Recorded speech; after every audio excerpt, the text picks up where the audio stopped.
Now you remember when I was taking that other light switch out, they have everything curly cued around the outside screws. Remember I said sometimes there's a hole on the back side? Well, these don't necessarily have a hole. Some in the old days, years ago, they used to have holes where you could just poke a wire. Well, now, see, that's what that tab was for. Remember when I took that out, this tab was floating back and forth here, see? See how it kind of comes out like that?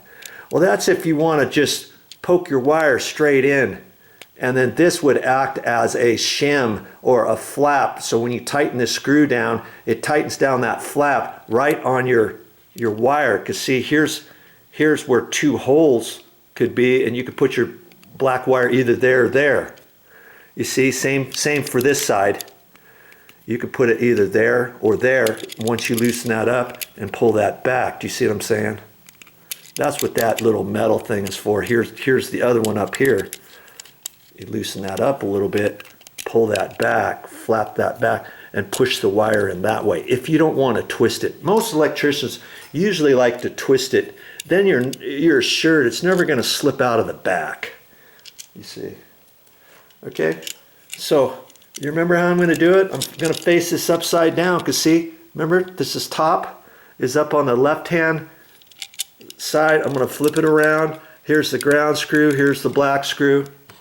And that's for my two on that side, because you always want them curly cueing the right direction. As you're tightening the screw, the wires should be wrapped around the same direction, and they are. Good on them. Okay. So now I'm gonna put this back on, and on the ground. Remember, I don't. Did I take the ground screw off? I think I did. Let's see. I might. I was gonna say I might be able to get it on there, but it's kind of tricky without moving that wire. And oh, I think I remember. I put the black one on. See, I just twist that on there. And I took the screw out on the ground. Okay. And see, on that black wire, I could have pinched it together a little bit more. But the last person, they didn't have it pinched. And so I was able to just flop it right around. Usually, gotta get it on there.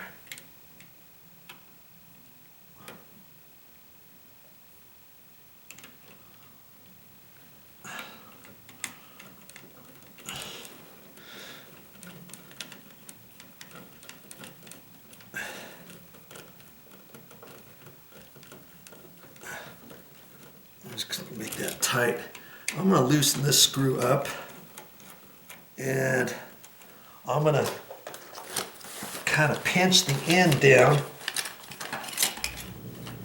That way it's assured of never coming loose.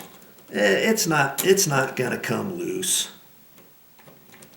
See, now I got it on there where it's not going to fall and it's going the right direction and stuff. Did I really have to do that? The head on the screw is big enough that I shouldn't have had any problems with it. Okay, like that. And then remember, I took that and just twizzled it up like that. And now the red screw's up at the top, the black screw's at the bottom. Okay, so I'm going to screw that on there, and we're going to get ready for our next step.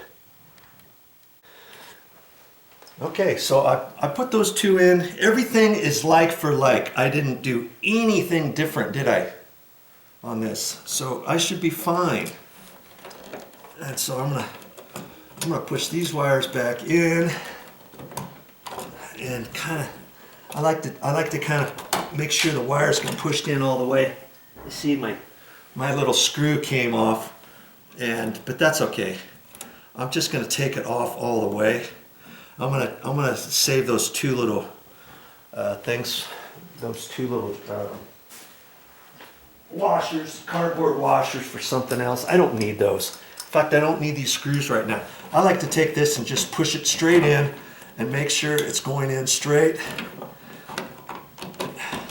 That's my little pet peeve. Make sure this goes out straight, not at an angle, so that when the cover plate goes on, the cover plate is going to go on nice and straight.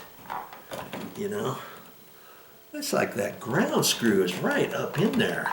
Okay, it'll fit.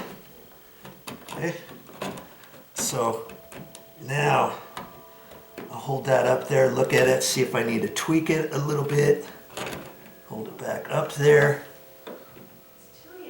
And that's going to be fine. Now see, I couldn't have done that if these screws were in there, right? That's why I like to take those out. All right, so I'm going to screw that back together, get my get everything buttoned back up the way I found it. Oh, that's funny.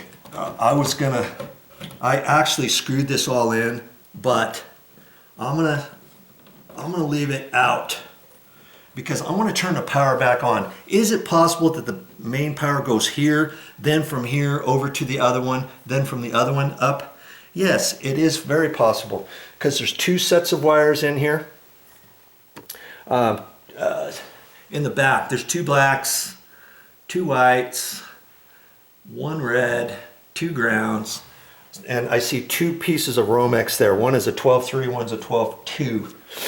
And you see, it could also be possible that the main power is coming in here.